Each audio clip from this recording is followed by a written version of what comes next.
Red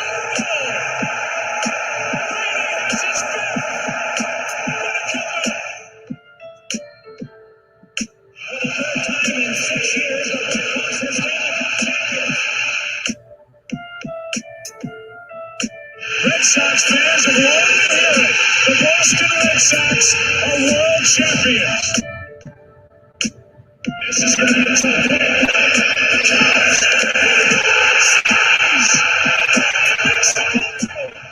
over. And the Cubs have finally won it all. 8-7-10. Welcome to the best sports podcast on the planet. This is Triple Shot Sports. I am your host, Brandon Combs, joined as always by the Soup Boss. Soup Boss, how we doing, buddy? Well, not always. I mean, I wasn't here last time, and just so people know, Mr. Combs here, he did try to trade me for something. That's why I wasn't here, but he couldn't get a fifth. He couldn't get a sixth. He couldn't even get a seventh pick for me. So I cleared waivers. I came back and signed on as a free agent. So I'm glad the team would take me back. So here we go. Hey, look, it seems like, when you're not here, things don't go always as planned. But we had a decent show on Sunday. I had a lot of fun with Mike Reeves. We laughed at his buddy Benzie's top 10 a little bit, and he had the Colts in his top 10 too, though. He had the Colts at 9. So what did he do? Yeah. He's got him in top 10, and other people on RTF are complaining about how you and I and one other person have the Steelers in top 10. Like this is where we're gonna go. We're gonna say that Phillip Rivers going into a crap team is better than a Ben Roethlisberger going into a Steelers who literally in the playoff format this year would have made the playoffs last year. That's exactly. Yeah, exactly. We've got our brains on straight. That's why you signed me back as a free agent. I think that's all. Yeah. So we have a great show lined up for you. We are going to definitely dive into the MLB trade deadline. We had a lot of moves yesterday, a lot more moves than I thought were going to happen. We're going to get an NHL playoffs, NBA playoffs. We're going to play way or no way. And we will get to our Shop Talk segment as well. But before we do that, Boss, why don't you tell the people where they can find us? Yeah, definitely, guys. And we're continuing to try to get you guys connected with us more and more. The more engagement we get, the more you're going to force me to be able to get on these social media sites. I want to almost have the excuse to constantly duck into a bathroom stall and tweet and Instagram with you guys. But not only, of course, here on Facebook, RTF Network, and Triple Shot Sports Podcast, which a lot of you guys connect with us on there, which we're very thankful for. But on Instagram and Twitter, so that's the @ symbol for all the 40-plus fogies. I'm not there yet, so I can say that. The @ symbol, the number 3. I'm doing that actually backwards. Then 3. I got it. There we go. @ 3 Shot Sports. And you can get us there, interact with us. I didn't get the Twitter up because I wasn't here last week, but I'll be doubling it and trying to put even more interaction after this show with the Twitter feed. So @ 3 Shot Sports, but even most importantly, through YouTube, @ Triple Shot Sports Podcast. I know it's long, but if you start typing that in @ Triple Shot Sports, even then we should be right up there near the top. You add the word podcast, we are now on the top. We need you guys to get on there and subscribe, like those videos, be a part of it. If you are on YouTube and watching the videos, if you comment, we will see it live during the live recordings. It's not like, I got to be on Facebook to comment with people. No, you can be on YouTube and comment. We see it. We can bring those comments up. But if you do that, we're pushing. We're pushing to get to just 100 subscribers. And it sounds so cheesy, but when you're starting something new, you got to dig. But we need you guys to help us. So even if you have, for the 27 people that have subscribed, share that. Let people know who we are on YouTube. Hit that subscribe button, like some videos, and meet us there during some of these live feeds. Yeah, absolutely. And, you say we're pushing, and we're pushing is an understatement, as I am actually sharing the link right now. And so, look, I upped the ante. We started off by saying that, we were going to give away 5 items. And so on Sunday, I went to 10 items. And what I'm doing now is we have 10 items here. Which is insane when one of your items is assigned to T's junior jersey. Like, Well, that should just be one item. That should be it. Let's get into that. So this is going to be like, I'm kind of treating the fans kind of like kids at this point, because if you don't do what we ask, we're going to start taking your stuff away from you. Listen, and I don't want to do that. I want to give my stuff away. And as two dads with about 600 kids each, we know how to yell at you guys. We'll start smacking you guys down if we have to. Hey, I only know about 17, so I don't know about 600. I didn't say I take ownage of all 600. All right, so let's get into some of the items here. You'll like this one, Soup Boss. This is the only Cardinals jersey I own, but it is a Lou Brock autograph jersey.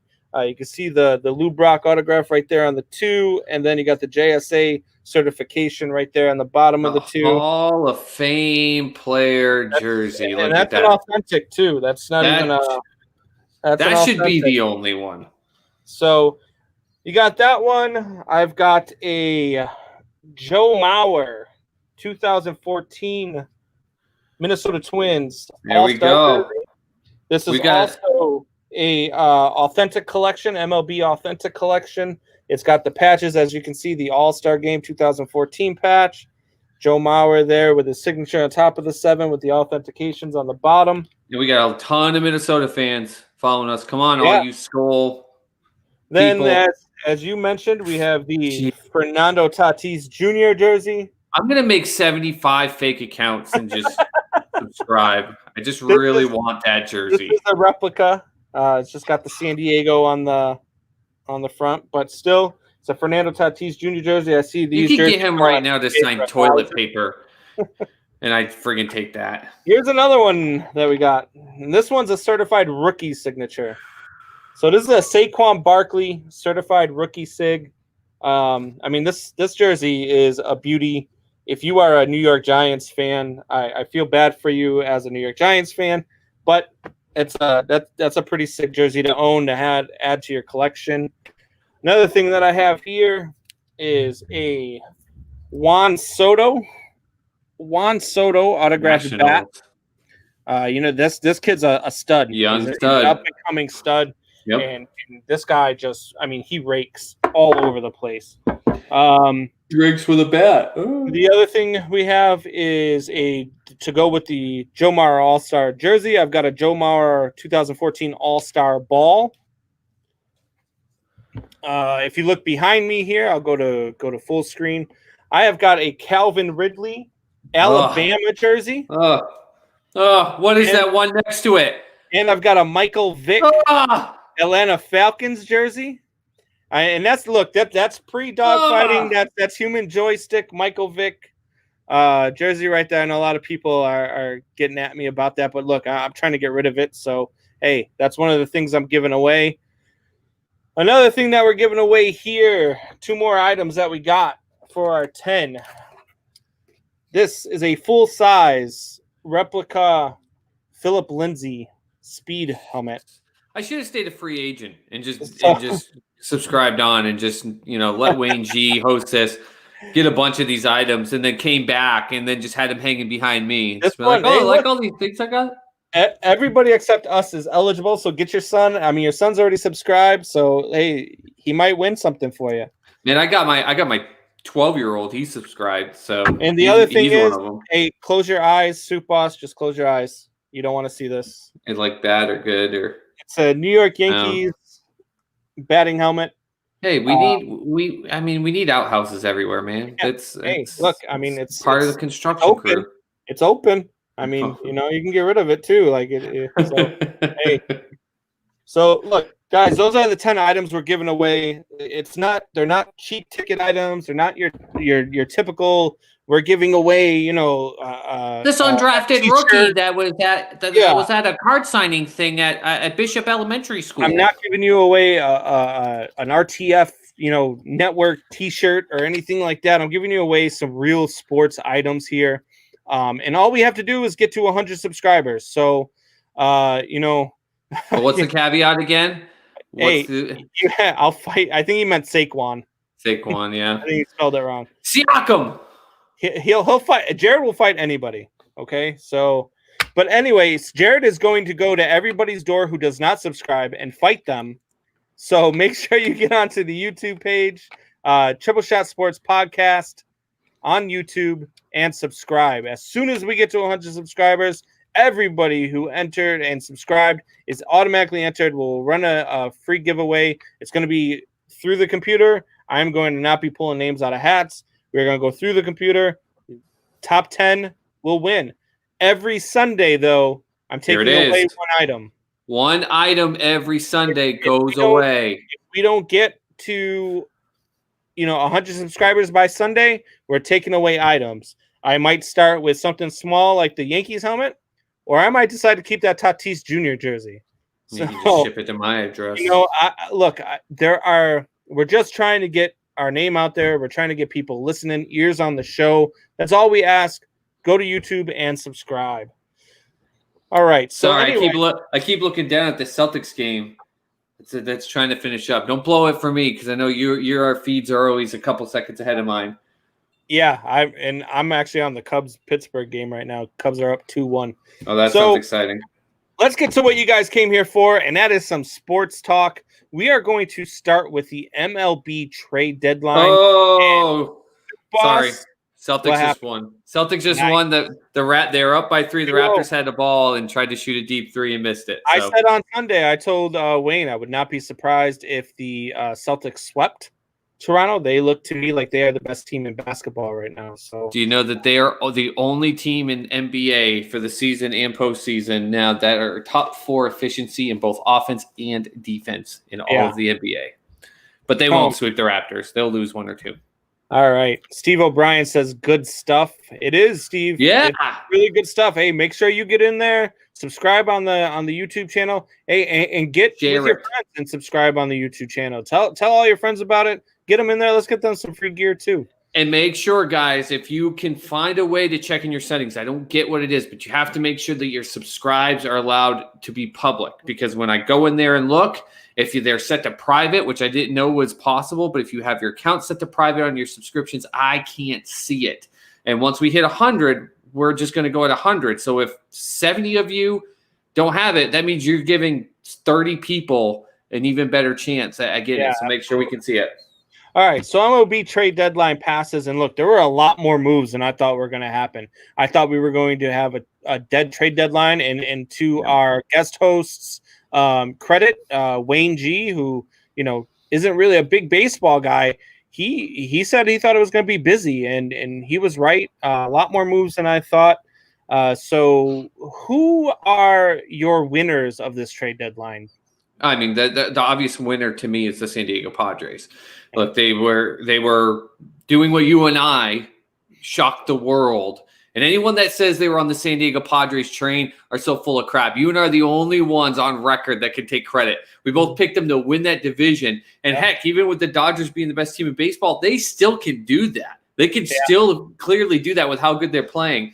And the Dodgers didn't need to do much, but they didn't do much. And San Diego really caught up to them after this trade deadline. Well, not only are they winners because they just went out, they got easily the best closer that was on the market for trade and Trevor Rosenthal. They got the pitcher from Cleveland. They got Mitch Moreland from Boston, who, trust me, as a Boston fan, that guy can, when he wants to, he'll go in there and all of a sudden get you 2 for 4 with 2 dingers. Like they went and insured, but every single piece they got may have been in trade for their backup catcher that they went and picked up in Jason Castro. Yeah, Jason exactly. Castro is a really good pickup for them. Yep. And so look, the Padres definitely won.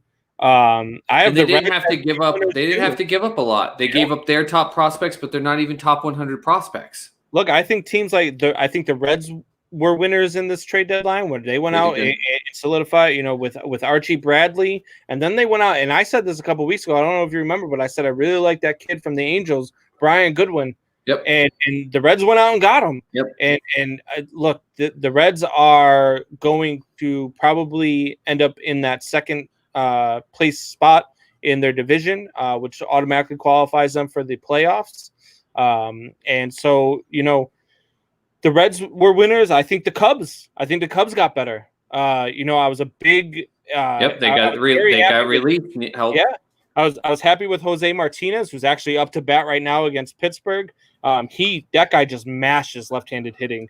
And then they went out and got Cameron Maben, who solidifies their center field position. They needed a center fielder who could hit and play defensively, and they just don't have that. They have Ian Happ, who can hit but can't play defense, and then they had Albert Almora Jr., who they ended up sending down to Double A, who could really play defense. The kid's a stud in the outfield, but he can't hit to save his life. Yeah, well, And so they added Maben, and then they added 2 left-handed pitching, which they were really need of. that's the more important part. Not to say that the other 2 pieces aren't going to be good for them, but we've already said if it wasn't for the who is it, the Phillies that have what was on history so far, it's the worst ERA statistically in the history of baseball. The Cubs would have it. They just have been terrible in the bullpen aspect. It's right now their Achilles heel, and they went out and got focused on what that was, and they went out and got some arms, and it was good for them. And nobody's talking about it, man. But the A's, who have one of the best records of baseball, right behind the Dodgers, went out and got Mike Minor from Texas. Yep, and that was a big pickup. That was a huge thing to solidify the back end of their rotation, and they got better, and they didn't need to. You know what I mean? Yep. So look, the A's did good things. Nobody's talking about that.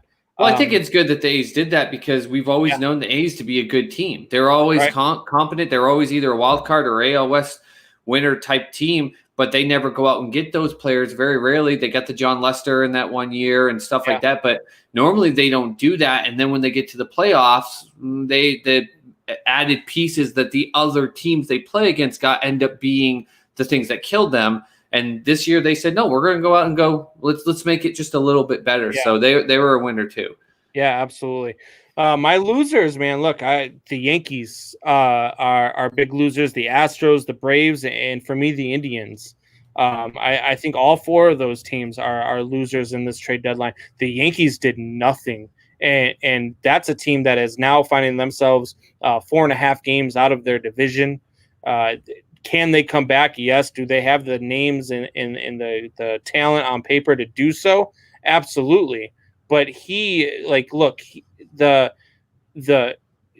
Yankees just are not putting it together right now. Well, I think their thought process is that these names that are injured right now, when they come back, those are your free agent pickups. But I don't disagree with you, but I think that might have been part of their thought process in that. But like you said, they're second place in the AL East, and that gap is growing where the Rays, who are right now are top, to me, if we redid the power rankings, they're top 3 in baseball. They're just with 9 pitchers down, they're still just out there absolutely mashing it and doing the things the Yankees aren't doing. But, their thought process, I think, is they get those injuries, people back. I think the even bigger loser, even though they're the best team in baseball, to me is the Dodgers, because you're watching this Padres team excite young fans, get people pumped. You came out to the best start of your team's history, and the Padres are right behind you. And they were like, yep, we're coming after you.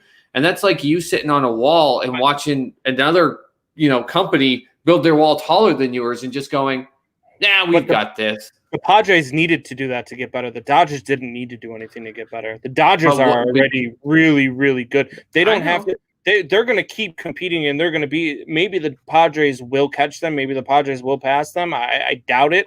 But they could. And the way that the Dodgers are playing right now, they just didn't need to make any moves. They just didn't. They're not like the Yankees, Astros, and Braves and Indians did. The Braves are probably going to win the division, but they're in a tight one. I mean, every team in that division is still within 5 games, and they're in the race. Yeah, you got the Astros, who are in second place. I don't think that they're going to go. They're not catching Oakland, and they didn't do anything either. I don't think they want to. Like you and I were talking before the show here, first with the Braves. I mean, you're talking about a team that I predicted winning the World Series, and I still think they have that ability. But they it seems like they're running a marathon, and they're halfway through, and you see them taking some really deep breaths. Like, okay, we're going to get to the finish line. But man, it's going to be hard, and they should have gotten a piece or two. I still think they're one of the league's best teams, but they should have gotten a piece or two. while they're in this situation. And I said it to you before, I understand the thought process is that the Astros are the losers. I think the difference between you and me, the way we look at it, is that the Astros, I said, were going to still be a good team. I still put them in my Power 5 at the start of the season. I thought they were still as good, even with the cheating scandal, not at that good, but I said about a 10, 12 game difference. And yeah, they're probably not going to catch Oakland, but remember, with the new seeding aspect, they just need second place. And I think their thought process is, we're going to prove to the league that we can still do this. Because if you go out and get help, and let's say all of a sudden they light on fire and they pass Oakland, everyone's going to go, well, yeah, well, screw them. Of course they did, because they couldn't even win with the team they had. They had to go get someone else, which, even though it's fair, it's just another form of cheating. Like, that's the way people would say it. I think the focus for the Houston Astros is, we're going to take the team we've got that everyone hates us, and our goal is, we'll be the bad guys, but we're going to go out there and do it. We're going to get to the playoffs with this team, which I think they will. But you want to hear the bad dad joke of the day for baseball? Oh, man, here we go. The way he's playing right now, the Astros probably could have traded Jose Altuve for somebody else's garbage can.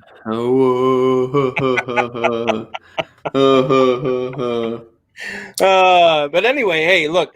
So we got it down here where I wanted to get to. Did anyone do enough to pass the Dodgers? And so, we were talking before the show about the new playoff format, in which neither one of us really knew about the new playoff format until recently. I learned more about it about a week and a half ago when I was looking into it. And Supas, you just recently learned about it. I heard it yesterday on Sports Radio Talk. They were just like, "Whoa, with this new playoff seeding with two teams each," I was like, "This guy's on crack." Nope, I am. The question to it: did anybody do enough to catch the Dodgers? To me, the answer is maybe the Padres. But did anybody really, with the new playoff format, need to do much? I think that the Reds, if you go in to LA, and now that's the other thing, is that all three games in that first round will be played at the higher seeded team's home. There is no travel. It's 3 straight days, and you're playing at the other team, the higher seed's home. The Reds go in there with Mike Leake versus who's their ace over there right now for the Dodgers? I'm gonna let Kershaw. I was gonna say, I can't believe you don't. Well, no, I don't think Kershaw would be their game one starter. I mean, Walker Buehler is probably going to be their game one starter. No, Kershaw will still be their number one starter. Okay, so it doesn't matter record wise. He's their ace. Right, and if the Reds can go out and sneak one as the 8th seed and win that first game in a best of 3 series, put the pressure on him. You're already up. So Kershaw's amazing in the playoffs. Why would you think that would happen? Yeah. And to me, the first time in a long time, I think that baseball is where hockey is at, where anybody's got a chance to upset anybody in that first round. It's a best of 3 series. You go in and you have a bad weekend, and you go up against a team that's hot and has a great weekend, you're done. That's it. All you have to do is lose 2. It's not like you get a 7-game series where the other team has to win 4. All you have to do is lose 2 and you're done. So if you get upset in game 1 and your back is already against the wall, you have no choice but to win the next 2. Yep. So I think that what baseball is doing here for this season only is good. I like the idea of for this season having the 8 teams. I don't like it moving forward, though. I don't like it. I don't even like it for this year. Not saying that if you want to put 8 teams in, that's a bad thing per se because of this year's anomaly. But I still don't like the whole 2 teams from each division thing, because you and I were talking before the show. That's going to put some team record-wise somehow outside that should be going in, because the whole 2-team thing, depending on the division. Like, technically right now, the Cardinals then get in the playoffs, and they're not a 500 team, or they're right at 500, and there's going to be a team or 2 over 500 that don't get in that aspect. It might even out. It might be just fine. I don't know. I don't like it. I don't think that I don't think there's an award. There should be an award because you got second place in the division. I think the award is you win your division, and then if you want to do a best of the rest to do 5 teams behind it based on record just for this 1 year, go for it. I just wish they hadn't done the 2-team thing. I'm not a fan of it. Yeah, look at 8 teams. That's more than half of your teams from each Yeah, that's league, crazy. and that's a lot. I don't think that should be a thing. But for the shortened season, for the COVID season, for these guys, and I mentioned this to you before the show too. Maybe it's just baseball's way of saying, "Hey, look, we know you guys are making sacrifices to come and play. Maybe we're going to give you guys more chance to make some of that playoff bonus money." I was going to say it's a money thing too for Yeah, them. yeah, It's for absolutely. baseball and the players. So. Right, absolutely. And this year, I think more so for the players because the owners aren't going to make as much off of it as the players are going to this year. Well, what they're looking at is here's the concept that I think they're looking at is whether or not they go with the 2 teams from each division thing. But I think MLB is trying to with this format as they saw the success in not only the bubble with some other leagues, but as you were saying, the NHL. Attaboy, Allen. But I think with the aspect of what they're trying to do, they've got to do something. We've talked about this. If they don't, this is going to be the fourth sport in this country in about 5 years if they don't do something. So I think they're trying to find a way to keep things excited and unique. And let's admit it. When they admitted the one game with the 7th team in, there were a lot of people, including me in baseball, was like, that's dumb. Why are you doing that? And yet that one game series, everyone loves it. And the ratings are great for them. So I think they're looking at, hey, 3-game series, build some excitement. You get them in. I think they're just trying to test that out. So though it might not be the owners making money this year, I think they're trying to test this out because then if you create a lot of buzz and excitement, let's say these ratings go through the roof for them, well, then the owners know they'll reap the benefits if they shift to this type of format where they get more TV revenue in the future.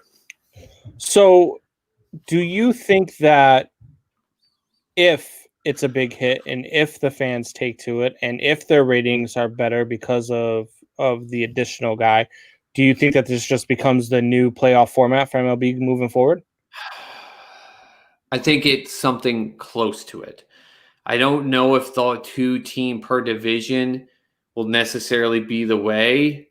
Yeah. But I'm trying to think in my brain how you could do it differently and still have 8 teams from each. What if you go back to the old school? Remember where it was National League East and National League West and then American League East and American League West, and you take the top 4 from each division?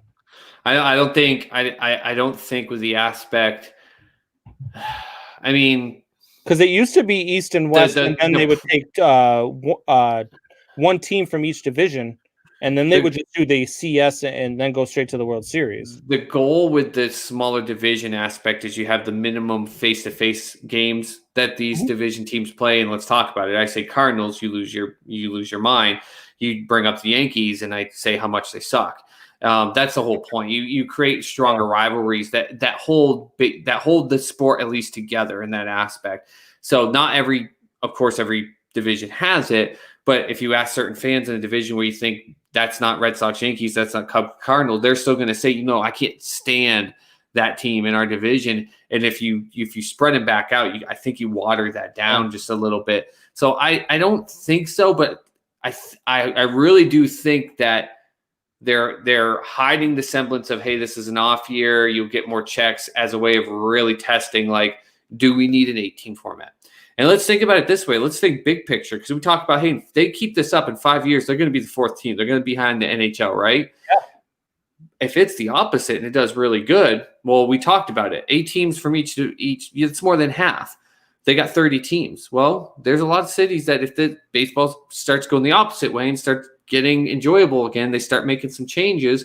Hey, you got 2 expansion teams. You get to your 32 and you get at least half of the playoff seeds. Of course, you and I are people that aren't big on half your league going in, but it's what gets people to watch. And like I said, I hated the 7th team getting in, and yet I haven't missed a single one of those 1-game playoff games, and they're awesome. They're fantastic. Yeah. And then you look at it to the point where you could get those years where you've got, like, even this year in the National League, you're going to have teams that are under 500 fighting to get into the playoffs. I hate hearing the words under 500 in playoffs in any sport. Yeah, like NBA has it, and I hate it. But so what if you get to one of those years where you end up with the entire, I don't know, say American League East in the playoffs?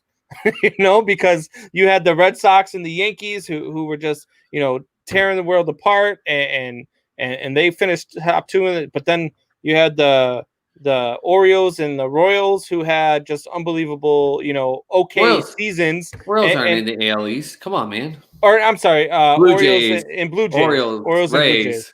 Yeah. So if you go out there and you have all of those teams and they're all in,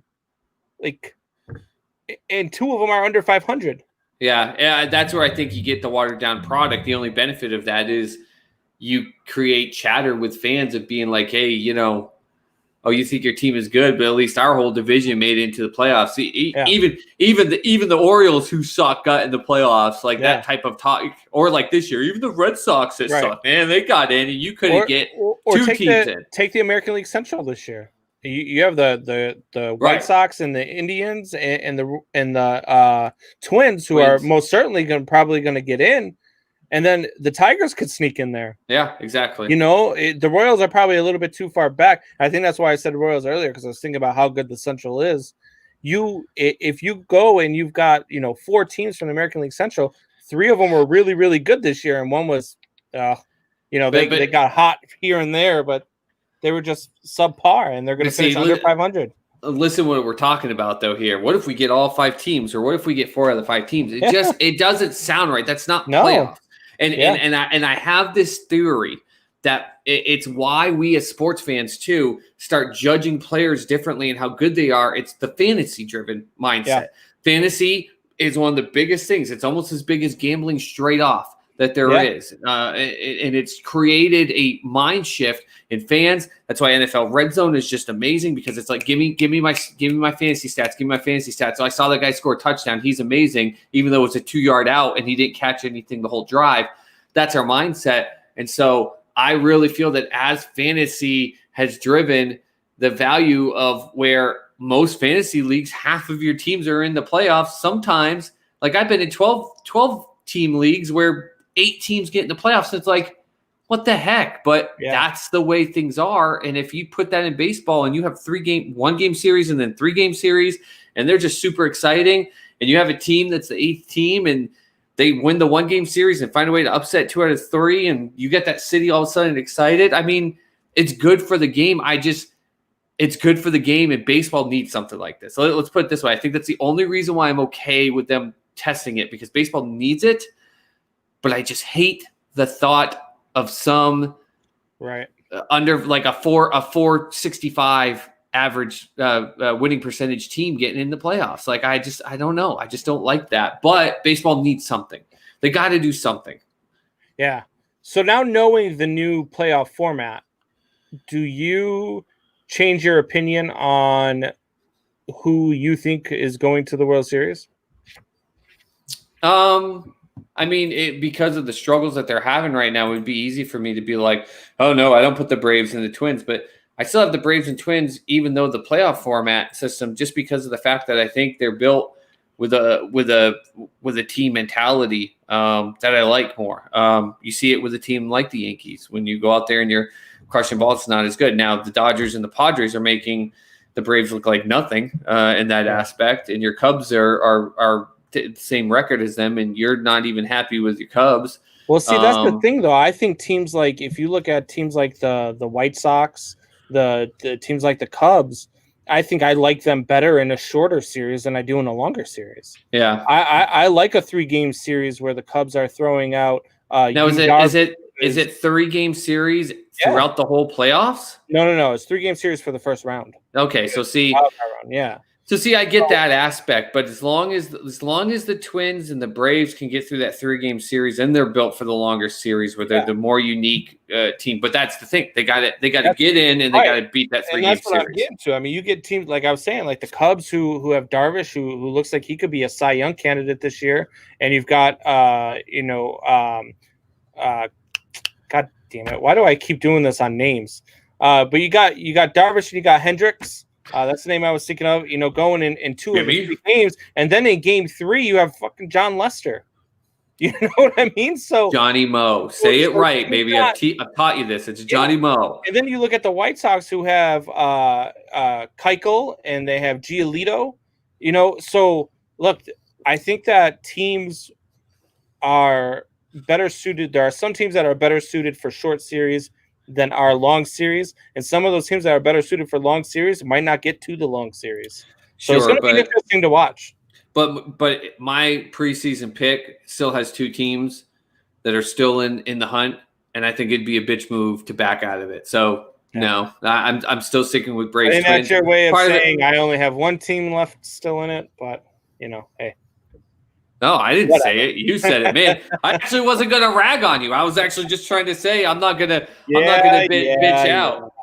All right. Well, hey, if the MLB keeps going this way, the Angels will get in. Maybe they get a pity seed, and then who knows? All right. They would only lose 2 games by combined 15 runs instead of 30 runs if they got hot. All right. So we are going to take a quick break, and then when we come back, we are going to get into something that is going to stab Soup Boss in the heart, and that is the NHL playoffs. So we'll be back here in just a short moment.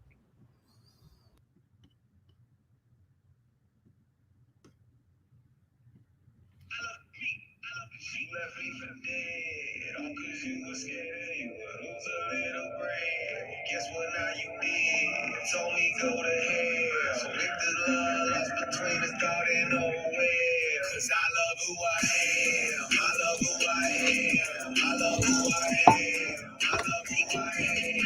I love who I am. I love who I am. I love who I am. And I ain't changing it for name. This ain't about no ego. This one here for me though. Sometimes you gotta put your needs beneath of other people. But how come that's so hard for me? It's like I got no heart for me. Stuff the pain, suffocate. Damn, I swear I'm hardly breathing. Tired of being number 2 to everybody else that are taking a toll on my mental health. Why am I so loyal to these songs who left me on the shelf? Why do I care what these people think when they don't think of me? Tell them that I got no pot to piss and they just piss on me. See, the class in session finally cause we history. I did the math, our partners leaves a fit for me. 20% when I do 80 out of work. Plus waiting till daily since the day of my birth. I don't know what you're smoking, let me make it simple for you. Easy as a layup. Pay up. And please don't think I'm joking, let me paint the picture for you. You gon' take a pay cut. Straight up. You left me for All right, that was our boy Mises there. I've been working on getting him in here for an interview. So that would be pretty cool. Get Mises on with us and talk about some of his music. Definitely talk about his message that he has. With his last song that he dropped, though, we'd probably have some people not thrilled with that because political year, yay! Yeah, but you know what? There wasn't anything that he said in there that wasn't true. So. Look, I say what you want. I'm all about truth. I'm all about honesty. Politics or not, look, I look at both sides of the fence. And the guy that we have running the country right now, in Donald Trump, there are a lot of things that I don't like about him. There are a lot of things I disagree with. But he has done some good things. And you may disagree, but anyone that fully agrees with any president 100% of the time, you are not being honest with yourself. It's okay to say, I like X, Y, Z, and it outweighs my dislikes, but I do have dislikes. That's where we've changed, and we're going off track. But that's the thing that drives me nuts when people are like, well, I don't like that. I won't vote for Donald Trump because I don't like what he's doing on Twitter. I'm like, okay, what else don't you like? Well, he's just mean. That's not that. It's okay to have something you don't like about every single president or elected official because we're human beings. There's a lot of stuff that I know that you don't like about me, but that's okay. I came back as a free agent. I'm good. Yeah, don't worry. Pretty much the 4 heads that are in your background. Hey, man. But let's get to that. I had to make sure. Hold on. Yeah, I mean, you got. I got to cut out the bear and put Lucky in there. There we go. Yeah, I was gonna say you got one team still left alive. Hey, you got one team still left alive. So the NHL playoffs continued, and hey, man, they're statistically still in this. They still. Were you drinking with Jared last night? No, I'm just drinking right now. Yeah. Yeah. So, What a sad season. the Boston Bruins lost last night to the Tampa Bay Lightning, and they lost in double overtime. Yep. It was a good game all the way through. The Bruins fought. The Bruins, look, they went at this series with their second string goalie. They're still a good hockey team. They still got a good future ahead of them. It's just they ran into a really, really good Tampa Bay Lightning team who had their starting goalie, and their starting goalie was on fire. No, that's what I was going to bring up. They put, I think it was 51 shots to Tampa Bay's 33. And for a while, Tampa Bay was sitting around 21 shots when the Bruins were in the 40s. It just outshot him. And people would go, whoa, Chara is terrible. He was +1. I mean, and I know like people are like, well, he's got to get covered on and everything like that. But if he was so bad, he would have been in the minus. Thank you, Mark. Go Cubbies. The team is still there, but there's some things they can still come back, but you're gonna have to deal with the Tuukka aspect, figure out where his head's at and what he wants to do. And I think no matter what Tuukka wants to do, even if it's coming back, you got to go get yourself a good goalie that almost can fight with him in camp. And you got to go get another defenseman, because as much as I kind of I fight off some of the Char haters, he is old. And I think he'll play another season. I really do. But so you need to give Charlie McAvoy some ability to not cover for dad on the other side of the ice. And the Bergeron line, man, they're still one of the best lines in all of hockey. But Bergeron's going to be 36, I think, or a little bit younger. But Marchand's going to be 35. Like, they're getting older. Like, you've got to be smart. You still have enough. You still have 80% of this team, 80-85% that can still get you to the Stanley Cup. So you can't let it go. You're dead set. You believe Chara's coming back, don't you? I do. Junior comes in and says, "I'm gonna miss Chara," and I think that's the sentiment with a lot of Bruins fans, is that they think that Chara's done. Chara's not coming back, and he's slowed down. He's definitely on the decline. He's getting older. He's not getting younger. He's getting slower. He's not getting faster.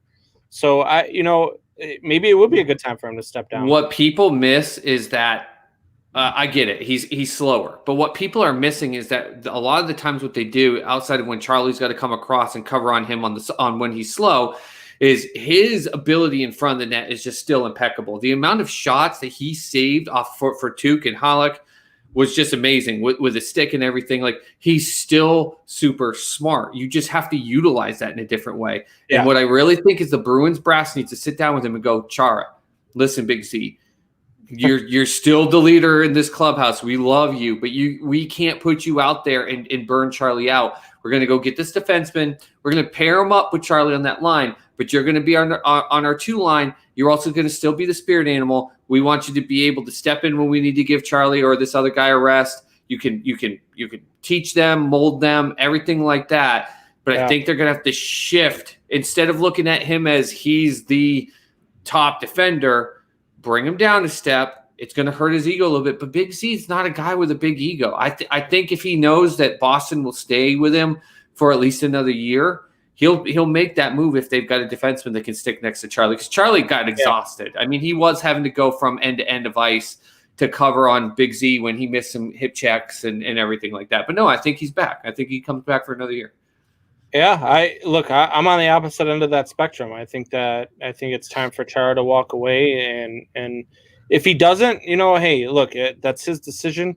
But it's getting harder and harder to watch, a guy that used to dominate the league defensively be at a place where he's at now.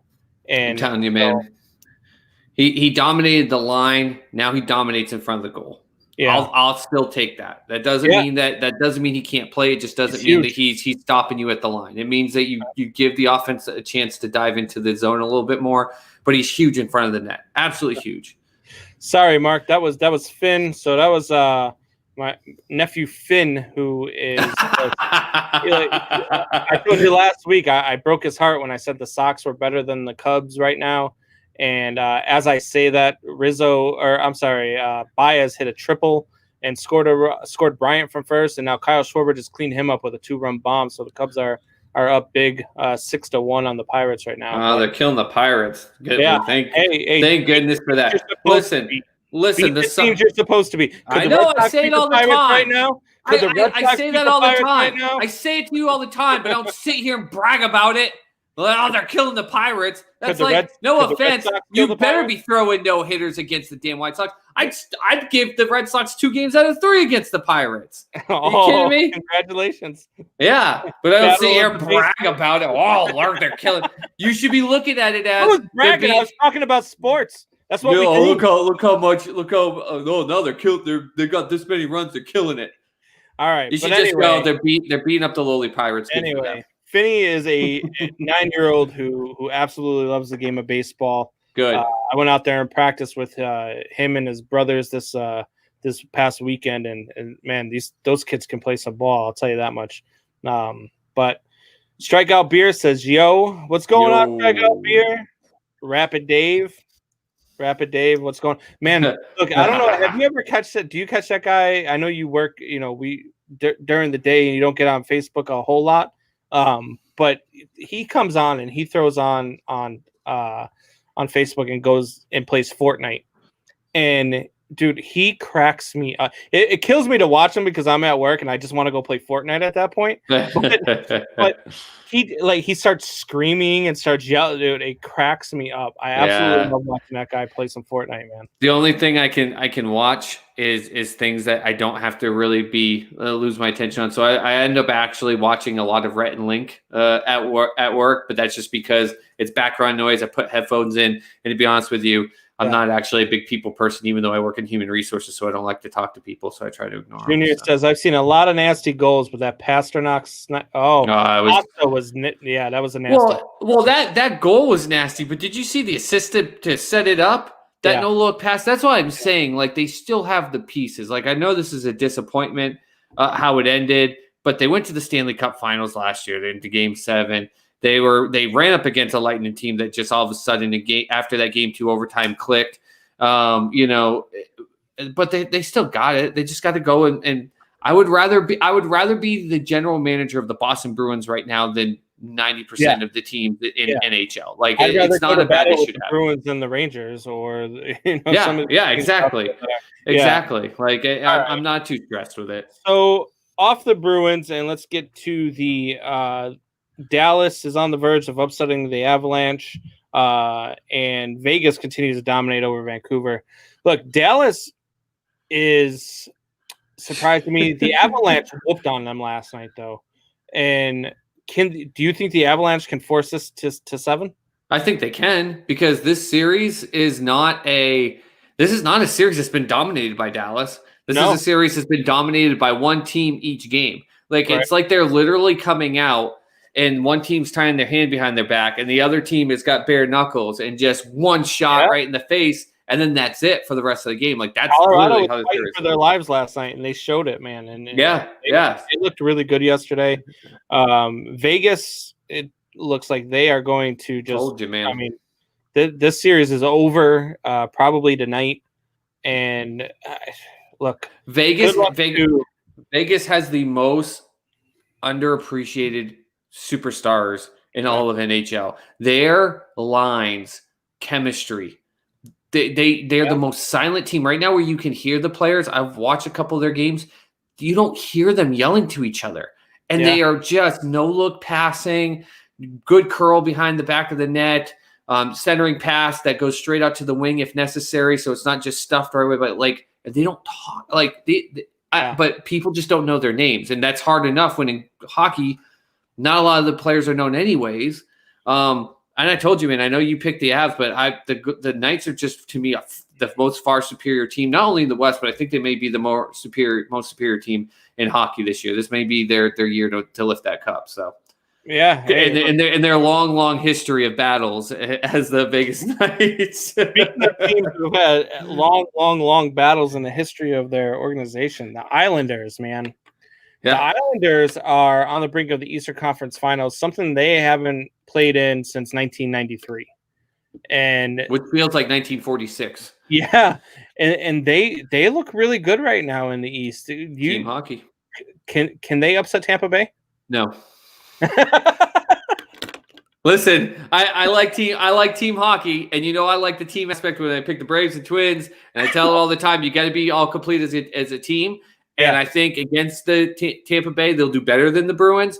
But look at what the Bruins did in a couple of those losses, even with their backup goalie. Halak was playing out of his mind out of a couple. Once he got in, it's funny. I told you he needs to get into rhythm. They need to cover for him. And once he got into rhythm, it almost seemed to be the opposite. He was playing out of his mind. Yeah. And then the Bruins were going nuts on shots. And just, if the Islanders are smart in how they watch that, maybe get an extra pass in here or there. That's what good team chemistry does. But even with all those shots the Bruins were getting off, they were getting off quick one-timers because they couldn't get the Lightning were doing a great job of closing up your backup lanes. And when you do that, you give a team a first shot opportunity. But if your goalie's on like theirs is, I think the Islanders. I think the Lightning. If the Islanders go against them, kudos to them. It'll be a good series, but I think the Lightning win it 4-2. I would say the Islanders have a chance if they prolong their series. So if this was a 7-game series and Tampa Bay was sitting, I always like a team coming out of the gate after playing a long series and being hot and riding that high into the next series and taking the first couple of games. But if they go out there and end this thing quick, and then they go in and just run into a hot Tampa Bay team, I'm with you. I don't think they have a chance to upset Tampa Bay. No. It's been a fun run to watch anyway. The Islanders are a good team, man. They're going to be good for a little while too. They've got some really good young talent over there. So they're going to be fun to watch for sure. And if they do happen to upset the Lightning, you're going to have people that haven't tuned into hockey for a long time because of just the Rangers and the Islanders not being there, New York being such a big city. And they've got the Yankees going, but the Mets are disappointing. So if they go in, you're going to have, the city of New York just rallying behind either Dallas or Denver or Las Vegas, who are all three better, quote unquote, teams than the Islanders. But you could really have just some momentum shift, and we could see that LA Kings story that we got what was it, 7-8 years ago. Last season when Columbus made that huge surprise sweeping the Lightning, you had to at least give thought on how good Tampa was going to come back. No, Tampa is a good team. Look, hockey every year, and we've talked about this a bunch, every year any team can win in hockey. And so when you lose more than in any other sport, when you lose, I don't think it takes as much out of your sail as it does in other sports in hockey. Because in hockey, yes, you're disappointed you lost, but look, any team can win at any time. You run into a hot goalie, you run into a hot goalie. Did its comment mean that we should have thought that even though they lost, that they would be able to come back? I've read his comment differently than you, because I fully, even though they got swept by Columbus, I said, well, the Lightning will be back next year. This team's too damn good to not be back. Even with that, that last year was literally just when you finally get a franchise to it was the Lamar Jackson syndrome. Yep. You finally got your team to be something. You've got all the stars are aligning, and they got way too relaxed, and Columbus had nothing to lose. And so that was the difference. What you saw in the Lightning in this series with the Bruins, they lost game 1. And when that game 2 went to overtime, I think the Lightning team, instead of just being like, hey, we're a better team, they said, we either win this and march on, or we're screwed. We're going to screw ourselves again. And I do think that if the Bruins had won game 2, I think they have a chance to win this series, because that deflates a team. That would deflate your goalie, and all the stops he was making, especially in game 5 there. I think that you don't have that same confidence. So, no, they're too good of a team, though. Can that happen in Tampa Bay two years in a row, though? What have that same situation? Where they just dispatched the Bruins. The Bruins were seen as the favorites heading into the bubble, and now you just beat them, and maybe now you're no, they're not going to relax. No, because that was a redemption for them in the aspect of the Bruins have slightly had their number. There's a bit of a rivalry growing between those two teams, which I like on a physical level. They fought a lot. That was a hard-fought victory, but it was their way of proving, okay, we're legit. Now we're going to go take care of business, because last year it was, we're the best. It was an ego-driven, like, we're the best, President's Cup. There's no team that can touch us, because that's what people were saying last year about them. No one's going to beat this Tampa Bay team. Are you seeing what they're doing? They're unstoppable. 4-game sweep. Yeah. Now it's different. We're going to go out and prove that team last year was that. So they don't have the last series to look at. They're still saying from last year, we're going to prove last year was not a fluke. So that's why I still just, hey, it would be great to see the story if the Islanders get in. But if the Islanders win and face them, the Lightning, I think, are going to take that series. Junior really goes out on a limb here. Yeah. On a limb and picks the two favorites to go into the finals. Well, I'm right with you there, Captain Obvious. That's my boy. Come out here on the 35-foot thick limb with me, where it's there's absolutely no risk. So, but I mean, that's my pick too. Where you're over a calm stream and you have with a net, with a net below you. Yeah, absolutely. All right, so we're gonna take another quick break, and then when we come back, we are going to get into some NFL talk, and boy, do we have some to talk about, man, because let's go, baby. There have been some crazy going-ons in Jacksonville. So, and by the way, single digits, 9 days to go till we get football, baby. I thought it was the 13th.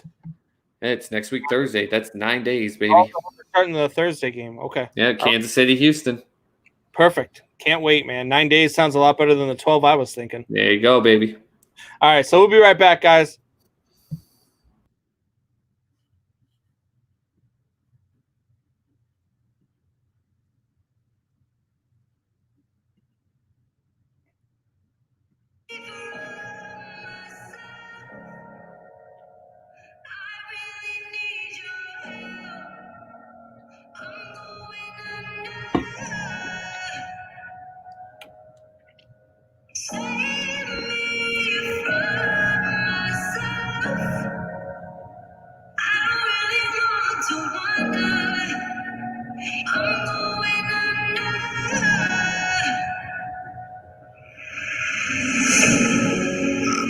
See me right now, through all the smoke.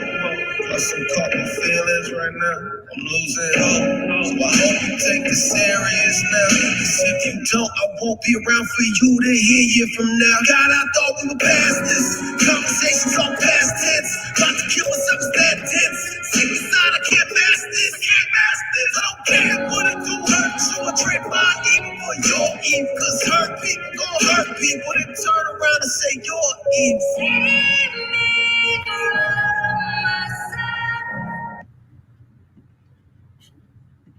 All right, guys. That was Mesus with Humanity.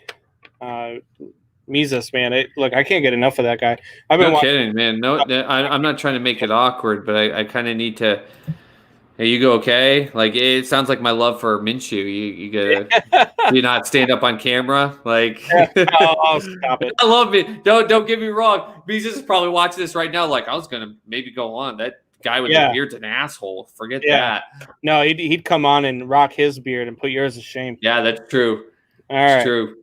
So we got some NFL talk to get to, guys. Look, I don't know about you, Soup, but Jacksonville is starting to look like the AFC version of the Washington not Redskins anymore. No.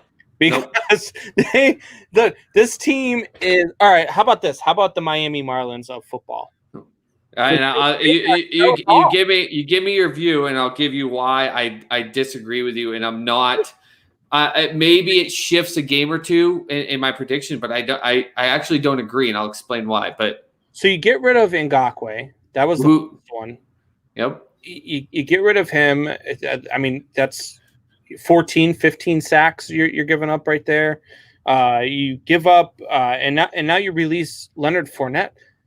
You just released him. You didn't even trade him. You didn't get nothing for him. You said couldn't even get a 5th or a 6th or a 7th. Yeah. And to me, there has to be something deeper to that story, because you don't release a talent like a Leonard Fournette to just release him and not get anything in return. So I'm wondering if maybe there's something in the locker room, a difference of philosophy with the coach, whatever the case is. Well, if there's no team that would even give him a 7th round draft pick, and then he didn't get claimed off waivers today, I think there's more behind it behind the player. Why would you give? Look at me.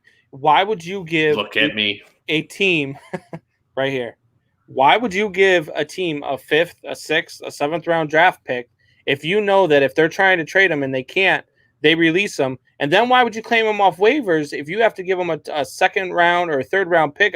Whatever it was, they had to give up a pick if they were going to claim them off. Why would you give up a 7th round draft pick, which go around like free candy, and you don't end up having people? Are you kidding me? A guy that though is not your perennial all-star running back that has the amount of yards. You don't have to, and you know that because you have to bid against 31 other 30 potential teams now, as opposed to I only have to give up a 7th round draft pick, just me alone. But if I do that, I'll get a player. You're missing the point. No, I'm not. Yeah, you were. They were going to have to give up a pick plus pay him $4.4 million. Now you go sign him as a free agent, and you can restructure that deal. You can say, yeah, we're going to give you whatever the number is, $12 million over the next 3 or 4 years, but this year we're only going to give you 1.8 of it because that's what we have in our cap. Do you understand what your deal? How many times do you watch sports, man? How many times do teams do a trade? And Ngakoue was a perfect example. The first guy you talked about, which, by the way, they were never planning to have him play this season anyway. So even when I did my prediction, it was him off the team. He was a distraction. They did not like the aspect of what he was doing for a distraction. But what did they do? They agreed to a trade. And in the aspect of agreeing to a trade, they already had a restructured contract ready to go. Any team that would have actually talked to the Jaguars and said, yeah, we'll give you a 6th round draft pick, which half the time we don't keep those players off the draft anyways, but we're going to have to talk to Fournette about his contract. Of course they can do that. It is not about that aspect. Right now you have to bid against 30 other teams. Fournette is not going to turn around outside of teams not taking him. He's not going to take a Cam Newton deal unless there's literally no one who wants him, which is the only thing that makes me question if there's more behind it in terms of who he is, because the fact that no one would say, I'll give you a 6th round draft pick, but you need to let us talk to him about his contract situation, that's sketchy to me in that aspect. How are you going to say that you would do that for Ngakoue but not for Fournette? That's literally what happened, man, with Ngakoue with Minnesota. That happens all the time. Ngakoue is different. Look, a guy like Ngakoue is different than a running back. The NFL views running back now like expendable pieces. Right, they don't view the running back position like they do generational talent at defensive end. They just don't. They don't do that anymore. The running back position is not valued as highly as any other position. They feel like, yes, Leonard Fournette will improve your run game. Like, for me, if I'm the Tampa Bay Buccaneers, I'm running full steam. Steam. So if you were the Tampa Bay Buccaneers, so to go back to your first point, which I'm still just baffled by, right now in this moment, you have to compete against potentially 30 other teams. Mm-hmm. If you're a salesman, good salesmen can sell shit. Bad salesmen can't sell gold. If you are, when he is with the Jaguars, a good salesman, if you were the Buccaneers, why aren't you saying, we'll give you a 6th round draft pick, but we need to talk about the contract? Because right now you still have to talk about a contract. That makes no sense to me because you get exclusive ability if the Jaguars go, we'll take your 6th round pick, let's go talk to Fournette and we'll make this work. You get exclusive rights to at least talk. So then even if you back off, that's fine. But the Jaguars said that they couldn't even get a 5th, 6th, or 7th, which to me means there's no one that even wanted to exclusively have the right to talk to them for that ability. Look at it from a whole. Maybe they told Fournette, yeah, look, we're going to trade you. And maybe they had a difference of opinion, and maybe that's why they ended up parting ways with him. But maybe he said, look, I know you're going to trade me, but I'm not talking about my contract. I'm not going to give you that option of bettering your team at my expense. Well, then that would fit the narrative that there was more going on with him personally, as opposed to. But you made it out like the decision was with teams saying, why would they bother to do that? That's a foolish statement, in my opinion. Why would you bother to offer a 6th round pick so you can get the exclusive ability to talk to him about a contract that if he then says no, you just pull out of the deal? That Look, makes zero sense. From a guy who says "Go Cardinals," I will not worry about what you say is a foolish statement. Yeah, well, it sucks when you get logic thrown at you and you got to kind of beat it back with Cardinals, buddy. Come on, man. Come on, you're better than that. So why do you feel like this was a good move for the Jaguars then? With everything we just talked about, there was something that's going on. If you would look at the 3 running backs, and I forgot I had my list of them, but you've got an 8-year journeyman running back, and then 2 guys that got less than 2 years experience. One with, I think it was eight total carries, and one guy with 35 total carries. If you are going to the extent that you're going to trust in those 3, and there's a reason for it. Like if Leonard Fournette is half of the ass that you might think that he is, you would say, we'll deal with the half-ass attitude just to be able to compete. There's got to be a desire. The fact that they were like, we couldn't even get a 5th, 6th, 7th, they were willing to cut this guy that they drafted 4 years ago in the top of the league, who still, even with his underproduction and fantasy value stats as people like to go, was still a hell of a running back. You don't want him there. No team wants to even talk to you about 5th, 6th, 7th pick. To me, says there are some underlying things with Leonard Fournette that people are not talking about and aren't coming out that I think has to do with his character and his personality, to the point that people are just like, we're not touching that. And to me, it's always been my mentality that you can give me the superstar player all you want, but if they're the biggest a-hole in the face of the earth and they're a cancer internally, you're better putting role players in those positions that want to compete and will go out and give their blood, sweat, and tears every game. So I already, Ngakoue, didn't even have him on the team because the thought process, he was gone anyways. To me, with this aspect of Fournette, like I said, maybe it drops him a game or 2, but I actually see it as something where it can help this team bond and grow. I really do. That's just all me. right. Hey, it's the same. That's the same ideology that I had with the Texans getting better without DeAndre Hopkins. You can get rid of a star and still be able to be better. What? DeAndre Hopkins has never once been reported to be anything of an asshole. No. I'm saying you can get rid of a guy and still rally around and get better. You can lose a Leonard Fournette or DeAndre Hopkins and still be better than you were. No. Don't put those 2 in the same category. Cut that out. Like, my point was players that are divas and are cancers and are frustrations. Hopkins has never, ever been reported to be anything of a diva, cause frustration. I mean, look, it was literally stated that Bill O'Brien wouldn't even talk to him, and you never heard him ever complain about it or throw a fit about it or do what most NFL players in this league would do. He's not a cancer. There's a difference in that aspect. You took a non-cancerous player who's one of the... That's what that was. You don't know that. That hasn't come out and said that that's what it was yet. Are you kidding me? Last year, there was literally issues with him last year. They literally had locker room issues last year. They had so many problems with him. This is like you with Donovan Mitchell. You want to be able to talk the points, but you don't even know what's going on because you don't even pay attention to the Jaguars or what's going on. I'm a freaking Gardner Minshew. I roll. I'm the conductor of that damn Minshew train, baby. And now I pay attention to what goes on in Jacksonville. There were so many issues with him last year. And now Minshew lost some of his biggest weapons. And so, yeah, good luck with that. He's got that Minshew magic, baby. They're fighting for that. I think they're taking for the I can't even remember. Trevor Lawrence. I think that's what they're doing right now. Tanking for Trevor. That's what they're doing. There's no team that's going to do worse than the Chargers, so I'm not worried about it. All right, so the Giants signed Logan Ryan. Does that help them at all? I didn't hear the question because all I heard was Logan Ryan, and I guess I'm supposed to be impressed with this. No, of course that helps him.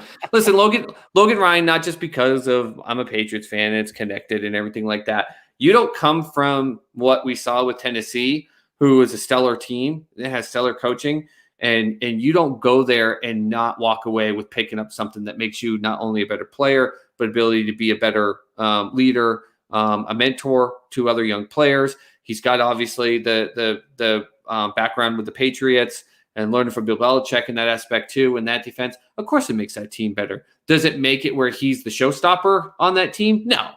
but does it make him better in locker room presence and mentoring and skill set on the field to make some big plays, a la picking off Tom Brady for his last throw in Foxborough? Yeah, heck yeah, it does. So sure, it makes him better. Do I think it makes him better enough where it adds a win or two on there? Yeah, maybe. It really depends on the ripple effect. How does he help the other players around them that are underdeveloped or not known become better? I think that's what it comes down to. And if he can do that quick enough where they do better, yeah, sure, give them a win or two more. Yeah, I Maybe. mean, it's a good signing for them. I mean, a veteran guy who can go in and help the young guys and maybe help them win, like you said, one or two games. But it's still, they're the Giants. They're still, they're still fighting to see, if they can pick up Trevor Lawrence. Because I don't know. Are you a big believer in Daniel Jones? No, absolutely not. Joshua Seavey, Daniel Jones is not a great quarterback. He's not a great quarterback. Listen, Daniel Jones. Do you know the story of Daniel Jones? Do you want to know why Daniel Jones was picked by the Giants? Because the owner of the Giants went to the Senior Bowl and watched him play for his 13 passes and was like, that guy looks pretty good. That's who I want us to sign. That was literally the reason why they went after Daniel Jones. A Senior Bowl 13 throw assessment. That was it. Now, of course, I'm not dumb. I know. I know behind the scenes, obviously, then the scouts did their work and everything like that. But when you're the owner of the team, the guy whose money fuels people's 6-figure plus careers, 7-figure for players, and when coaches are like, are up tossing up and trying to figure out, and he goes, yeah, we're going to draft that Daniel Jones guy. Probably you're going to go, yes, sir. Okay, that sounds good. We'll find a way to figure out. Does he have the skill sets? If he's coached the right way, there's some good things about him, but there's also a lot of bad things about him. Joshua Seavey's all about the two quarterbacks down in New York. I'm sorry. But I'm not going to say his name because I can't stand the Jets, but I'll take the kid wearing green way before I take the boy in blue there in Giants land. All right. So another running back who may not play. So we've already talked about Dalvin Cook. He may not play because contract extensions may hold out, all that other good stuff. And we feel like, the Vikings can still be good without him because of Mattson and how well he ran the ball last year in his absence. And the kid they drafted. Now the Saints have announced that Alvin Kamara has been absent from camp, and apparently that's due to contract negotiations. Do you feel like that Kamara has a bigger impact than Dalvin Cook?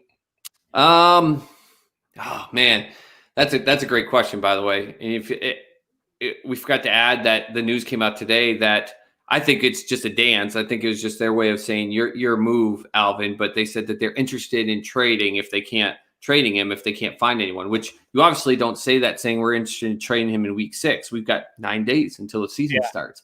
So I think I don't think they really will. I think that's just them putting the fire back on Alvin. Like, you either show up and then talk to us face to face about this, and you work while we talk contract, or else. But to go back to your question, here's the thing with Alvin Kamara is that he is so important, but in that New Orleans system, and I'm not saying he's a system player because I can't stand when people are like, well, these players are just systems because the system's good. You can have great players that get put into systems that make the system even just as much good or better. Alvin Kamara is a special player, but that New Orleans Saints system can work just fine without him. Not to say that he wouldn't be missed, but they'll find a way to make it work. No. But he can go to a team like the Buccaneers, like the Jaguars, who still have a decent O-line, not the greatest, but a halfway decent O-line. Heck, like a New England Patriots, who now have the second most cap space this year and have the number 1 cap space free for the next 4 years after.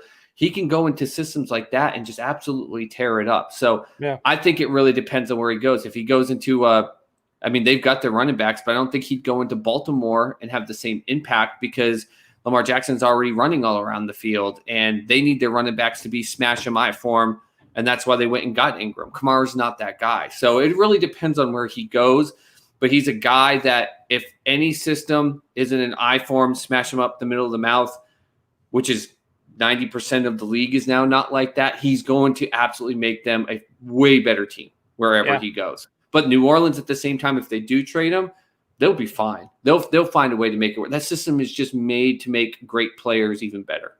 You see a sign-in trade happening with Fournette? I could and then trade Kamara? Well, I think if anyone is going to I mean, the only reason you would do that aspect is because Fournette you would think would get less, and you would trade him. So a team would have to sign him and then trade him and be willing to then take on Kamara's money. So you'd have to have a team with a higher end. So the teams that have the most cap space right now are like the Patriots and the Browns. And I'll be honest with you, like, for instance, with the Patriots, if Bill Belichick is looking at those two running backs, and if he knows he can get Fournette, let's say for $2.5 million, or has to pay Kamara's contract and know he's got to come up with a big restructure, he's just going to take Fournette. Well, Kamara is definitely valued higher than Fournette. Oh, yeah. I would assume. You know. Oh, yeah. But you could get Fournette right now on a 2-year contract where you could dump him on the second year and not have it hit your team's cap number very much. But Kamara's going to come with an expectation of, I mean, that's why he's holding out. You're going to, I want to be signed. Right. Or you're going to have another team that's just going to take him and he's going to turn around and just be like, well, now I'm going to sit on your bench. So could they? Sure. But I don't think that's a play with Fournette just being a free agent right now. I think if the Jaguar, again, I just think the Jaguars have a shitty salesman that can't sell gold. If they were smart, they would have been hearing the rumblings going on in New Orleans a couple of days ago, and maybe they would have, they might have, but I really think that if that was the truth, they would have stepped forward to New Orleans and said, how about a running back swap? We'll pay Kamara. We'll pay him, and then you can either keep Fournette for $4.5 million or let him walk after a year. And he's going to do well in that system, and I think he would have been fine. But so be it. All right. Well, the Bears also announced that Matt Nagy is going to announce his starting quarterback this week. Early this coming week. And look, I feel like it's going to be Trubisky. I feel like they're going to give Trubisky every opportunity to fail. And I don't say succeed. I say every opportunity to fail because that's just what he's shown that he can do. Now, it's going to do one of two things, and we've talked about this before. A, it's going to light a fire under Trubisky, and he's going to come out and he's going to have a Pro Bowl type year like he had 2 seasons ago, and he's going to come out and the Bears are going to be really, really good. Or he's going to come out and he's going to be what everybody thinks that he is at this point because, I mean, hey, look, you are what you are, and we've seen what you are, and it's not very good. And 2 games in, he's going to have a really short leash, and then Nick Foles is going to get there. I don't think there's any way that Matt Nagy announces that Nick Foles is the starting quarterback. Nick Foles has never played 16 games as a starting quarterback. So isn't that a crazy stat for a guy that almost single-handedly won a Super Bowl against one of the best teams that's ever been on the field? That's crazy. So given that and the fact that, he's usually better coming off the bench, I just don't see any scenario where they come out and say that Nick Foles is the starting quarterback. I just don't. Yeah, I'm right with you in every aspect, except if you remember my prediction, I actually think that Mitch comes out and they go 4-0, which you said, well, if he does that, great. They're going to ride him. But I think they go 4-0 because they win some close games and he's not throwing up Pro Bowl numbers. And then it's going to hit him. They're going to go on a 2 or 3 game losing streak, and they're going to go, okay, Nick, now it's time to step in. If he comes out and they go 4-0, but he's not playing well, he's going to lose that locker room quicker than you would think. Yeah. Because I think, to be honest with you, I think he's already lost the locker room. I think people already know that Nick Foles is the better quarterback of the 2. Yep. And so I don't know. I think that he is. I want the kid to succeed. I don't want the quarterback of my NFL franchise to be horrible. I don't. I want the kid to come out and do well. I'm not rooting against him. I just don't feel like he has the ability to be a franchise quarterback. I don't feel like he has the ability to be a Super Bowl winning quarterback. And so I don't see it happening, but I hope I'm wrong. I'm not going to lie. I hope I'm really wrong. Well, I think everyone of you Bears fans are hoping that because of what happened. I mean, I know it probably gives you nightmares, but revisit draft night. They trade to go up one pick to go get him, and you watch guys like Deshaun Watson and Mahomes get drafted after him, and that's hard for a franchise to do. And that doesn't mean that Mahomes gets picked by another team. We all know he's amazing talent, but I mean, Tom Brady on another team might not have ever been Tom Brady. Mahomes on another team might not have been Mahomes. Like, we don't always know these things. I think sometimes we just assume they're always just going to be the greatest, but sometimes the stars don't align the right way and they don't get their opportunity. But because that happened and what has happened since that draft, you want the kid to succeed. But I think when they said, we're not picking up your option, and then they signed Big Dick Nick, I mean, it's the writing on the wall, as you said. But I think the ownership, because of the fact that they made that move and because he had a decent season 2 years ago, they're still trying to save face here. Like, listen, we're giving him his opportunity because we felt he deserved it. There's a reason we made this move, but they've got their finger on that on that parachute to just bring Foles in to pull it real quick. And that's where I definitely think that's the message to them. Look, we're bringing in Nick Foles to push you, and we're bringing in Nick Foles in case you can't do what we signed you to do, then we're bringing him in. Right. And we're going to take away your fifth year. We're not going to we're going to decline your fifth year option. So you're playing right now for your NFL career. Yeah, literally. Go out and show us what you can do, and if you do great things, your fifth year option isn't going to matter anyway because we're going to give you an extension. Yeah. So that's the interesting thing too. By the way, I think it was a lot of people are like, man, why didn't you just cut him or anything like that? This is what it takes sometimes to be a franchise. You can't just go willy-nilly and just sign this guy and get things to succeed. You have to develop people, and sometimes they come under what you expect. But it's your job to get them back to what the expectations were. And yes, at some point, finally, you got to say, okay, we're going to cut the cord and go. But at least in this aspect, they said no fifth round draft pick. We picked someone fifth year option and we picked someone else up. But like you said, that's just this is your contract year, buddy. Yeah. This is not just your contract year with us. This is potentially your contract with the NFL year. Make it or break it. And I'm with you. I don't dislike Mitch Trubisky. I liked what I saw out of him in engagement when he would run, the excitement from the offensive players, when you get a big first down after scrambling. Like, I like that. But, I mean, that meme with him just with a guy wide open in the middle with the Red Sea parted open, like, he can't make those mistakes. And unfortunately, I don't know if Mitch Trubisky has shown me anything that he won't make those mistakes again. And my prediction is, again, close games the first four. They win all four of them. But I don't think it's going to be because he's doing anything spectacular, unfortunately. Yeah, we'll see how it plays out, and we'll see who they announce. I don't see any way that they don't announce that Trubisky is starting. Reports say that Nick is the front runner right now. A lot of them I'm reading. So, well, yeah, I think in the locker room, I think they like him better. I think they know he's a better quarterback, but I think they have to give Trubisky every chance to fail before they can bring in Foles. Some people, I'm waiting for the comments to come up and be like, every chance to fail. He's already failed every chance times two. So the NFL has announced that they are taking over the investigation of the Washington not Redskins anymore. What a dumpster fire!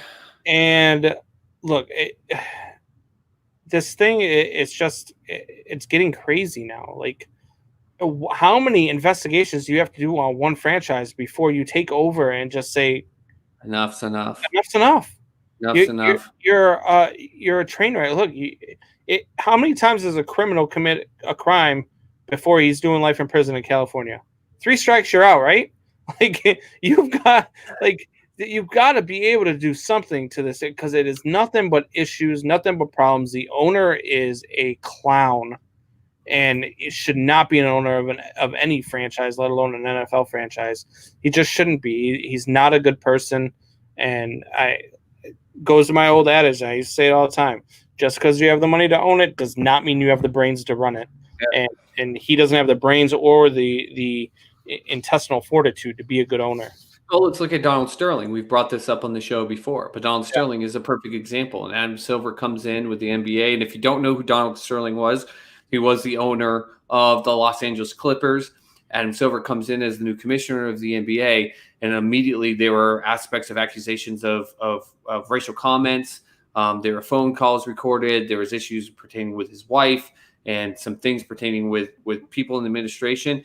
And they didn't do all this like, we're going to run an investigation. We're going to do this. The team gets to run their own investigation. Adam Silver just pretty much came in, saw everything going on, looked at the rest of the league and goes, hey, guys, do you think that we should get rid of this dumpster fire of a friggin' owner? And they were all like, yeah, here's a bunch of money. Pay him off. Just go. And he just made that decision. And there was news of like how he was going to sue them back and everything. And it was just dead. New owner came in. It was just like nothing ever happened. That's literally what will happen here if they do this. Just cut the cord. I don't understand in all the positives that the NFL has done to put the gap between them and the NBA of 1 and 2 as the NBA has tried to chisel in. They've done everything. They still had their draft, which was amazing. They still had free agency, even though they got rid of preseason. They're keeping us fully engaged. They're getting us excited about opening weekend with Thursday and everything like that. Like, they're still doing everything to stay on top. And here's an opportunity for them to literally like cut off their left foot or something, like with them climbing up the mountain, like it slide back down. Like, just get this over with. And the fact that he put out a message like, I'm be completely happy with the NFL's investigation and blah, blah, blah, blah, blah. At the same token, if I'm the Redskins owner, the Maroon and Gold's owner, not Redskins anymore, not Redskins owner, Snyder, I would just right now just be like, yeah, they're going to go through the investigation, and I'm going to sell all my stock and go take a month-long vacation in Italy right now. I need to just clear my mind and just not come back. Like, he's had so many times to run.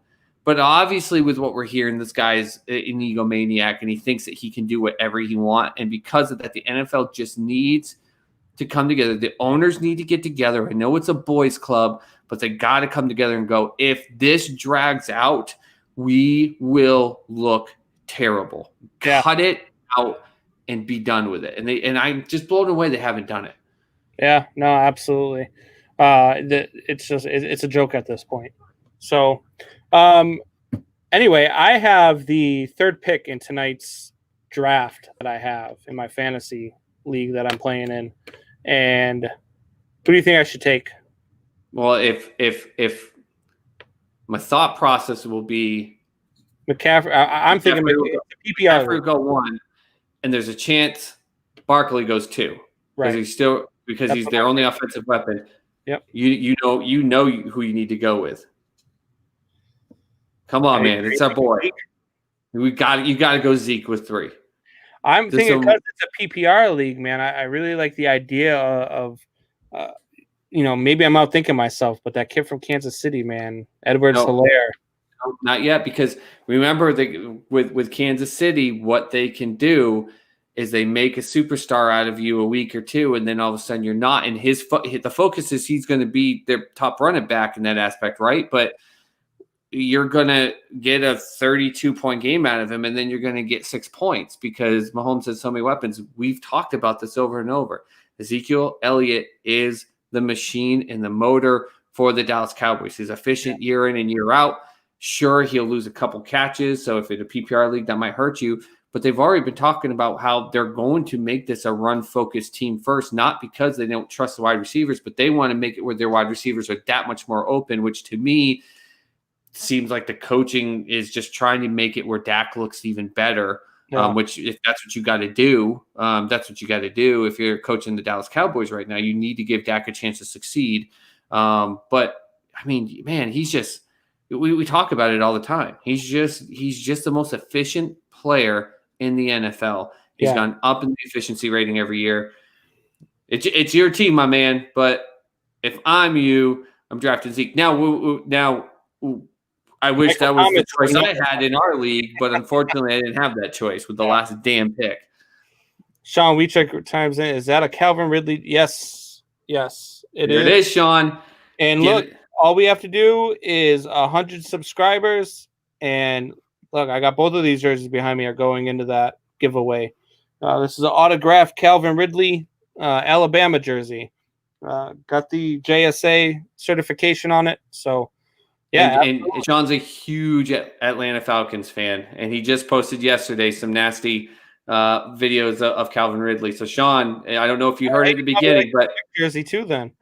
Yeah, Calvin, yep, Michael Vick, yep. So you got to subscribe, Sean. Make sure I can see your subscription on YouTube. But every week, you know what we should do every Sunday to try to drive this in, Mr. Combs? So we should put you should put all 10 items like in a bucket, like write them down, and then one by one, like each Sunday you just pull them out because we have our show Sunday night. If we don't hit 100, you just pull it out and go, this is no longer available. Hey. So Sean, share the page. Get people to subscribe. You subscribe. We get to 100 people.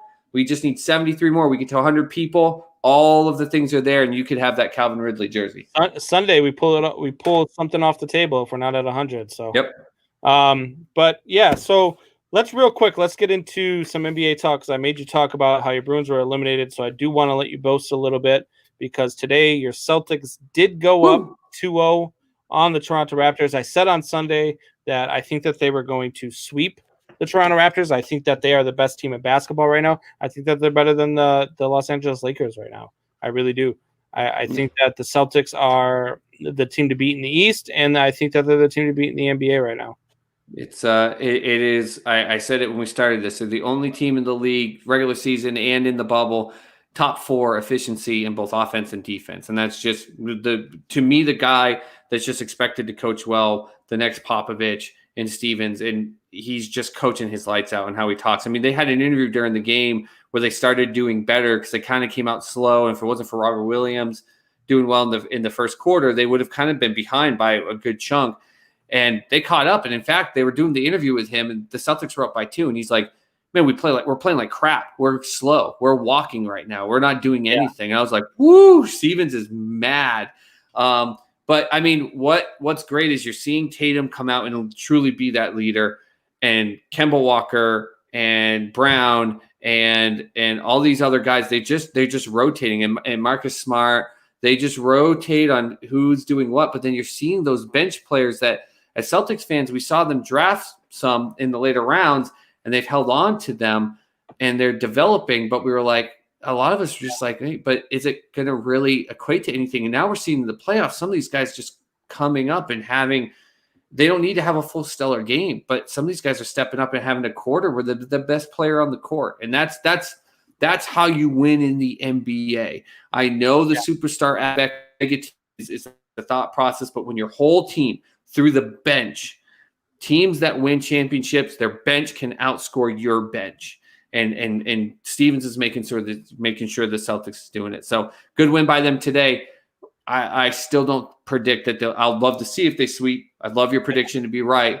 But I mean, the Raptors had many chances to win the game tonight. So I think they get 1 or 2 out of here because the Raptors are still one hell of a team too. I just think the Celtics are better. Yeah, absolutely. I agree. The Thunder and Jazz, the first game 7s in the bubble in either sport, which I've been really disappointed in hockey that we haven't gotten any game 7s. I know. You know? But look, we've had some really good overtime games in hockey, but the Thunder and the Jazz are forcing the first game 7s in the bubble. Do you think that the Thunder are going to come out and upset Houston? Well, as long as we go to the Jazz game, which is going to be on here shortly, or it's already on, we got to make sure. See what we just did? Your boy Donovan Mitchell. That game. Forget that no one in the national attention. I turn on YouTube TV on my phone, and I make sure my GPS is off the region so I don't get all the regional stuff. And it was still the 5th high. The game coming up, game 7, with the Jazz and the Nuggets. It's getting no attention. This series is just insane. It was the 5th highest record. Women's tennis. No offense, women's tennis. Great women players, Serena. I get it. But when that's number 3 and that game's number 5, that was ridiculous. But do I think someone asked me this today? Are the Thunder going to do it? Are they going to do it? And of course, I live down here in Oklahoma City, so they've kind of become my second team. I watch them in and out. Literally, take the quarter that's in your pocket and flip it. The Houston Rockets have the 3 games they've won. They have purely dominated the Thunder. The 3 games the Thunder have won, they've had to fight. But but they fought more than the Rockets are willing to do. So what team comes out? Do you get the James Harden team that they come out and they're just drilling every shot? They're just making you look weak? Or is it the team that when you put up a fight against them, all of a sudden they get sloppy like we saw them do in the fourth quarter? Flip a coin. I flip a coin. I couldn't. If you gave me 100 of your own dollars, I would feel terrible putting money on the game. I'd give it back to you. Like, I literally think this is a 50-50 game 7. I really do. And it's a 4 or 5 seed. This is the way 4 or 5 seeds should be. Yep. Yeah, absolutely. And we get to the Jazz and the Nuggets, and your boy Donovan Mitchell, who, as I turn on the game, is laying on the court, writhing in pain. You shut your damn face. That is not Mitchell that is laying on the court, writhing in pain. But you've got, the Nuggets and Jazz, who are just, look, they're the same caliber team. They are the same team. And it's going to be a really good game. Right now, Denver is up by 17, just almost to halftime right now. But that's not something I don't think the Jazz can overcome. But we keep saying Donovan Mitchell because I gave you so much crap about him. But Jamal Murray, just what he's doing as well. He's done something in a 3-game straight stretch that hasn't been done since Michael Jordan. Think about that. We talk about all these greats since the time of Jordan. You're talking about Kobe. You're talking about LeBron. You're talking about all these other greats. He's done something in the last 3 games that none of those guys have done since Jordan. It's insanity. It's so good. There we go, Sean. Subscribe. Now make sure you want to get your chances of getting that Ridley jersey go down if we pull it out on Sunday, or it goes down when we get ready to take one of the items off. So share it and get your friends to subscribe as well. But listen, that series is just insane and no one is talking about it. But those two are just lighting the court up. I hope this game isn't a blowout. I hope Denver doesn't just walk out there and win this by 35 because it deserves a buzzer beater game. It deserves what Luka did. And then they just flopped the Mavericks after that. But that's what it deserves. Amazing series that no one talks about. And I've said this. If this was Boston, Philly, if it was, hell, even if it was the Lakers, Portland, because people were like, Portland could upset them. And they played the one game and everyone was on fire. No one is talking about this series. And the 2-3 people are like, oh, no, people are talking about it. You're hardcore NBA fans. You're the ones that don't judge, debate shows on sports channels and go, I don't even know who Donovan Mitchell is. So I didn't know they were going to game 7 until I was looking at the scores, doing the rundown today. Exactly. And it has been by and far, even with the Thunder Rockets being a great series, which is getting way more attention, it has been by and far the better series than Thunder Rockets. Because Thunder Rockets, like I said, the 3 games the Rockets won, they dominated. Those weren't games. Those are one-sided affairs. Right. It's just crazy, but it's because it's Denver Nuggets, it's the Utah Jazz. No one cares. It's true. It's too bad. On that note, game on! Game on! He's wheeling, he's feeling. Whoa, he shoots! He scores! All right, so you guys know what that means. It is time to play our weekly game. Way or no way? No way. Yes way. Friday afternoon, going with my boys. I was gonna say, did you see that yet? I haven't yet. I gotta wait until I got 2 days of vacation. So Friday afternoon, I'm gonna take them early morning, 11 o'clock. I can tell you did not listen to the show on Sunday because I know you've been busy. But I said that you were probably did not have a power outage on Sunday and that you were probably at the movie theater watching. I won't lie to you. If someone had been like, hey, we don't need tickets to this Bill and Ted movies, that's when I probably would be like, oh, geez, I don't know what to do, Mr. Combs. I feel bad. So let's get to our way or no way. So I saw a story today about Teddy Bridgewater and how a lot of people think that he is going to do really good things in Carolina. And that got me thinking, is Teddy Bridgewater the leading candidate for comeback player of the year? No, he's not even a candidate for comeback player of the year. This is the problem. This is what I've It's a no way because I've had this conversation with other people. Comeback player of the year means that your season was limited where you weren't able to play the year before for whatever circumstance. Teddy Bridgewater was able to play all 16 games last year for the Saints. He was just Drew Brees' backup, and he ended up earning himself that. What's that? Why is he a backup? Why was he the backup? Because he was the backup for Drew Brees, right, for the injury before. But last year he was healthy all 16 games. Right. He was able to play. You can't take any bench players that are dressed for all 16 games and only come out on special teams or only come out every once in a while on field goal attempts or something like that and call him a comeback player of the year if the next year they all of a sudden break out because they dressed all 16 games. Teddy Bridgewater doesn't need to care. Here's the other thing. He doesn't need to care about comeback player of the year. To him, he tweeted that post about what happened back in 2016. He's made his comeback. He thanked the injury for changing his life.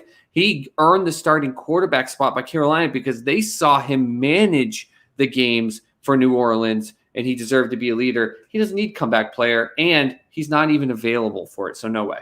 So I think he should be available for it. Look, that injury in Minnesota, I thought he was phenomenal in Minnesota before the injury, and I thought that he was going to be, and I said it, I thought he was going to be a top 5 quarterback in the league in Minnesota, and then the injury happened.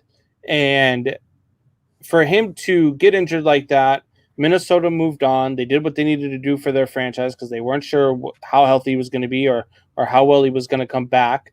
And he ended up going to New Orleans. And you're not going to sit Drew Brees to play Teddy Bridgewater coming off of an injury. But then when he did come back, he went 5-0. Like, the guy did good things, and he's still coming back off of that injury. He hasn't gotten the chance to be a starter because of where he went coming off the injury. I think he absolutely should be available for the comeback player of the year, and I think he should be the leading candidate. So what if Drew Brees got hurt? What if Gronk to be the comeback player of the year? Gronk took the year off because he wanted to. I was going to give you a hot take. Here's my thing. I vote Gronk to be it because of what the rules allow for, but I actually disagree with the NFL allowing players like Gronk who retire or don't play for their own decision then to come back and be considered. That should not be allowed.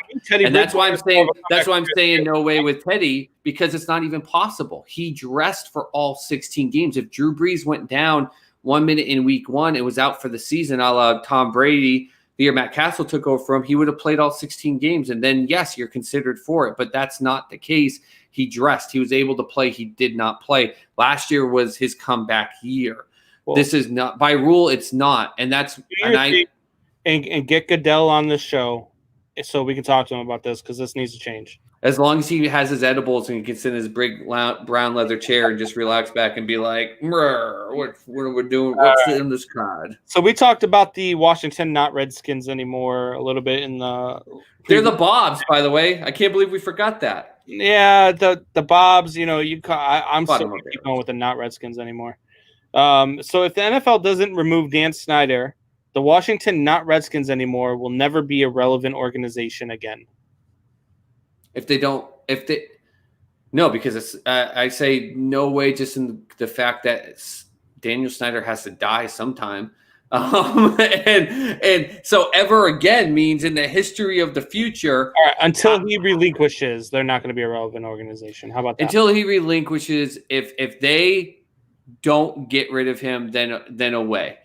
They cannot succeed with this man owning that team, period. Ron Rivera is in there, and he's already battling cancer. And I know that people are going to tell me that it's crazy and you can't say this, but major stress and anxiety and frustrations are part of what creates things like cancerous cells. Yeah. And he all of a sudden goes into this and has to be their PR guy and their guy that talks about how they're going to do better. And then he gets a form of cancer. They just can't succeed.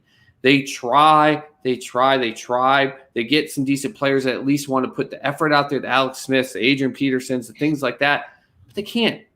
No, it all comes to who is the head.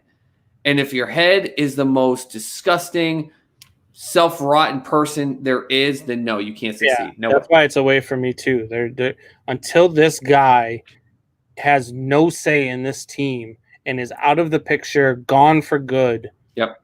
They can't. He's not a good person. Not only that, but people are going to stop wanting to play for him. You're not going to get anybody to go there. You're going to pick the bottom of the barrel, as we say, the bottom of the barrel for all of the freaking players as well, because nobody's going to go there. You're going to have guys that draft. They're going to play for you for 3 years. They're going to shine for 3 years and do everything that they can to be noticed, and then they're going to leave. That's what's going to happen to your organization until you let go of it. Well, they're going to go. They'll needs to step in. They'll play for Ron Rivera, and that was the one decent thing that I think he's done. But the problem is he's already leaned on Ron Rivera to be his mop-up guy when Ron Rivera's been there for 3 months. Like, it's terrible. Ron Rivera is going to be out of there in no time, be on his own desire. Yeah, no, absolutely. I agree. All right, so this other one that I read earlier, and this one was interesting to me. Saquon Barkley will have 2,500 plus yards from scrimmage this season. Now, I saw this in an ESPN article who said, there are ways that this guy is going to get to over 2,500 yards from scrimmage, and got me really excited heading into my fantasy football draft tonight because I was hoping to get, a top 1 or 2 pick. Unfortunately, I ended up with 3, so I think I'm going to miss out on him. But, this guy does it all. I mean, him and Christian McCaffrey are the 2 best all around running backs. And I say that, with knowing what Ezekiel Elliott does out of the backfield, but Ezekiel Elliott can't catch the ball like these guys can. Right. He's not a wide receiver like these guys are. So these guys are the 2 best all around running backs in the game right now. And the way Daniel Jones is going to have to rely on the run game and the checkdowns this year, Look, 2,500 yards to me seems shortchanging Saquon Barkley, if you ask me. I'm going to go no way and say he gets 24.99 because he's so good. But here's my problem with it. That offensive line is the biggest piece. You went Wayne G on me without going Wayne G. No, I'm giving you a no way, but I'm still giving him credit for what he is. He's still worth the number 2 pick in fantasy, but it's that offensive line is just hot garbage. And Saquon's going to have a couple games where he is just going to get pissed off because they're going to go up against some teams that got some stellar defensive, not only lines, they're going to stop him, but linebackers who are going to be able to get him. When you talk about those checkdowns, okay, he'll get the catch, but he'll get 1 yard on a little out flat because the linebacker will be able to hunt him down quickly, because there'll be no one to chip him off the edge. Like it's a bad situation on the offensive line. So I'm gonna go no way, not on him, that offensive line. Yeah, I'm definitely going away. I think 2,500 yards, like I said, could be shortchanging him because he's that special of a player. He's that good. And so I really hope that, if the Fernando Tatis jersey doesn't get pulled on Sunday, that it's the Saquon Barkley jersey. Saquon Barkley is really good, and I really think 2,500 yards is definitely doable for him. I like him. I like him coming out of Penn State. So the last one that we have here is Matthew Stafford being a favorite fantasy target, which he has been in fantasy, and he's trending very high in fantasy drafts, is good news for everyone else that is not drafting him. 100% way, because I am one of the guys not drafting him, and already in a couple fantasy drafts I've been in, watched him not only get picked in front of me, but it creates a reaction that all of a sudden other Detroit players get picked, and then I'm left with a guy that should have gone 10 picks before me. Listen, it's not knocking Matthew Stafford. I love the kid. I loved him coming out of Georgia. I was a big fan of his. He broke his back and part of his neck. Like, he got messed up last year. You don't just get up and succeed at a high-end level. Does he have the talent up here to be able to do it? Yeah. Was he one time tough as nails? Oh, hell yeah. You can't be that tough with those injuries. Like, really look at the injury that he went through and what he had to do. Because everyone talks about Alex Smith and his leg, which had to almost get cut off. Sure. That was a really, really bad injury setup. And he played. Not only that, he aggravated it more because he actually got injured and then continued to try to play through it for a couple of weeks. And the Lions were like, if you think you could do it, we'll give you some shots and just go do it. Messed him up more. So, yeah, it's a way. Go ahead. Go draft Matthew Stafford and all the Lions people in front of me and give me, Alvin Kamara just because he's not, playing in practice right now. I don't understand the love for Matthew Stafford because even when he's healthy, they're still the Detroit Lions. They still don't have a ton of weapons. They still don't. Like, I get the guy. The guy, when he's healthy, he's a good quarterback. He's a top quarterback in the league when he's healthy. But when you're taking him fantasy-wise, who is he throwing the ball to? Well, according to Josh Levy, the best wide receiver in the NFC North. Yeah, last time I remember, Megatron retired. Yep. Like, and you keep calling this guy, Babytron or whatever the hell they want to call him over there in Detroit. Look, he doesn't have the weapons. And if you want to go to draft Matt Stafford, I hope to God somebody drafts Matt Stafford in the 6th round today, because that means there's going to be another player who should have been gone that's not going to be gone that I can steal. I have watched him get picked over Tom Brady. I've watched him get picked over Russell Wilson in a league, and I barfed. And so guess what I did? I drafted Russell Wilson. Who the hell took him? 2 picks before me. And what I thought was the guy after him would end up picking Russell Wilson, and instead he picked the wide receiver there in Detroit, Babytron. And I was like, that's why I just came up with that example. I'm like, did you pick it because he picked Stafford and you thought you wanted to not have him locked in on the 2-point advantage because there's something amazing together? And I was like, Russell Wilson. People were like, oh, dang it. That was a great pick. I was hoping to do it. I'm like, I know. Notice how no one said that about your 2 picks before? Yeah.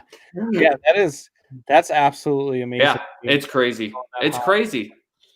I don't get it. I won't do it. That's for sure. But speaking of drafts, how is your approach at Minshew going? I'm going all in, baby. I've decided that this weekend, so I've got some open time finally coming up here Saturday, Sunday before we record, and then Monday I'm off, and I've got absolutely no one in my home. I'm signing up for every freaking fantasy football league I can. That's a public one, and I don't care. And I am going to do everything in my power to make sure Gardner Minshew is put first round, and I'm going to screenshot every single one of them and say, I don't want you, Beer. I don't want any of that. I just want you. 5 minutes. Take this clip and add it to whatever you have to add it to. If you do that, and if Gardner Minshew comes on the show, I will shave into a Minshew stash. There we go, baby. There we go. So if I was going to say you're going to get me a Minshew signed jersey, but I'll take that over that. If I find one, I'll get you one. So, all right, guys. So normally here we do our shop talk segment, and this is the segment for the fans, and we interact with you guys, and we answer questions that you want to talk about. But today we're going to go a different route with it.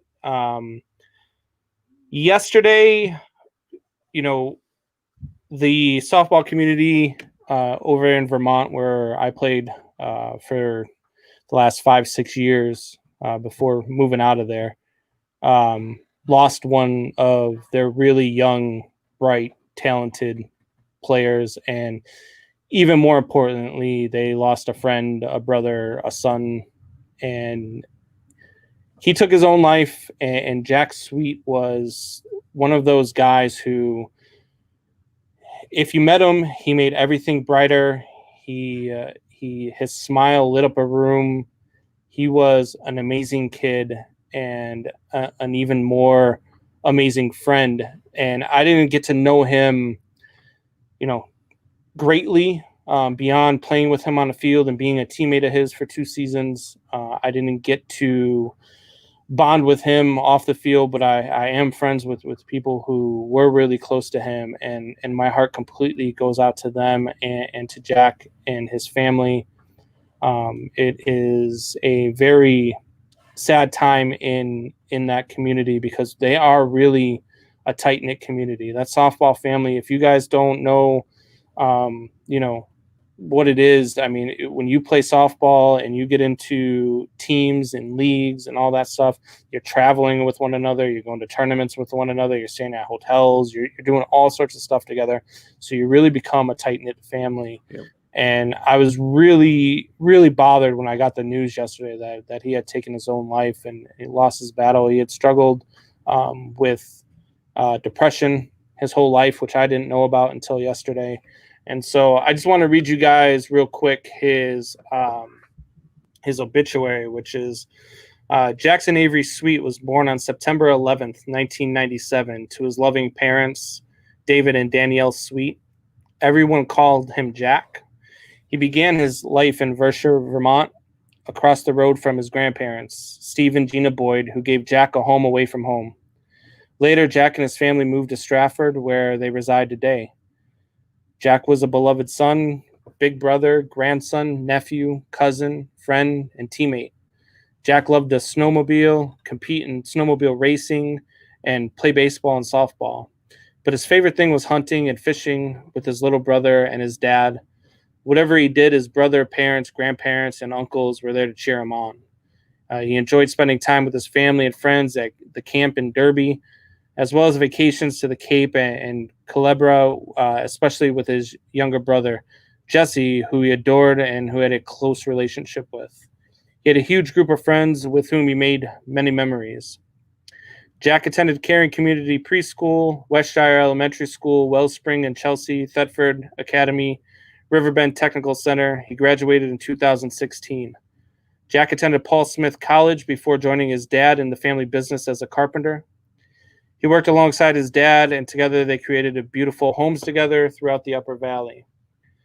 Jesse joined them on school vacations and made it a real family business. Jack's struggles with depression grew as the years went by, which ultimately resulted in him ending his own life. We encourage you to reach out if you or a loved one needs help.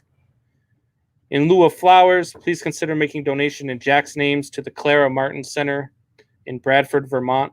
If you'd like to make donations to that, let me know. I will certainly get everybody the address that they need to make the donations to the Clara Martin Center in Vermont. I'm going to be making a donation in Jack's name as well. They will be having a celebration of life. Jack is survived by his parents, Dave and Danny, his brother Jesse, his grandparents, Steve and Gina Boyd, as well as Robert and Victoria Sweet. He is also survived by his uncles Chris Boyd, Darren Perrin, Tim Sweet, Jack's girlfriend, Jenny Gilman, and his best friend, Liam Rocher. He had many other close friends and relatives he loved and who loved him. And that is probably the truest statement of all, is that many, many people loved Jack, and he was a beautiful soul. And, I just hope he's up there raising hell and doing the things that I know Jack loved to do. And I just feel for him and feel for his family. So we're going to leave you guys here with a little memorial. We're going to play Mises' song, which is all about depression and getting help and coping with the things that people need to cope with. And I said it before and I'll say it again. If you ever need somebody to talk to, reach out.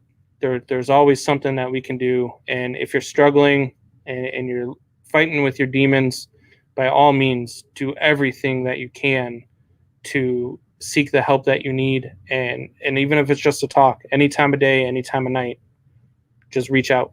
Because I'd much rather listen to your struggles at 3 a.m. than to get the call at 3 a.m. that you're no longer with us. So have a good night, everybody. Hope you guys enjoyed the show.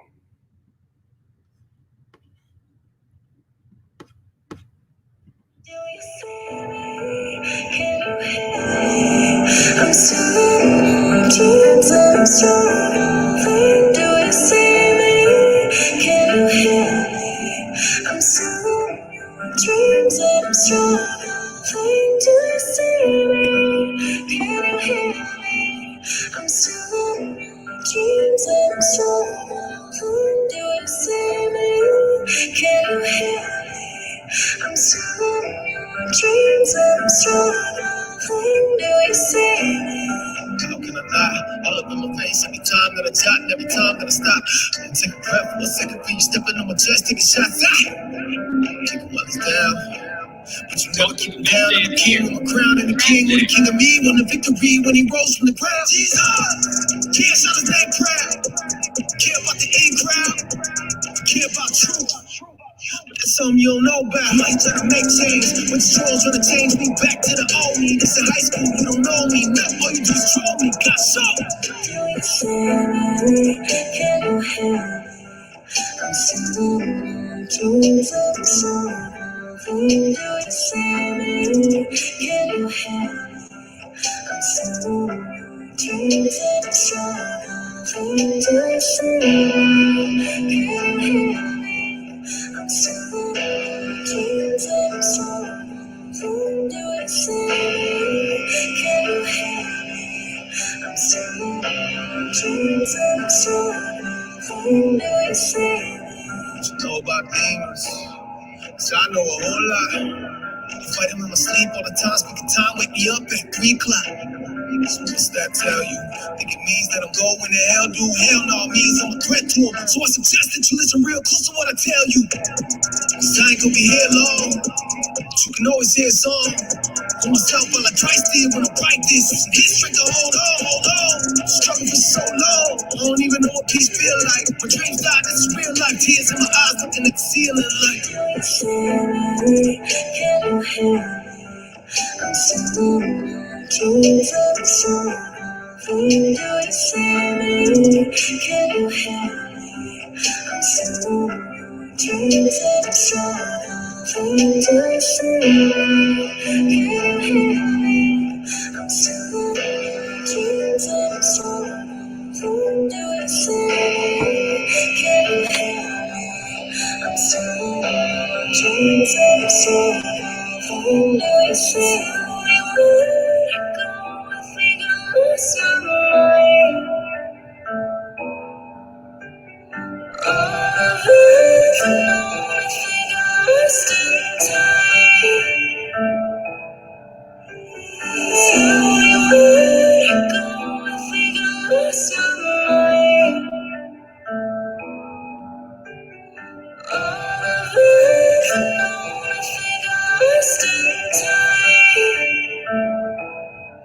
Do you see? Can you hear me? I'm singing dreams of the sun. Do you see? Can you hear me? I'm singing dreams of the sun. Do you see?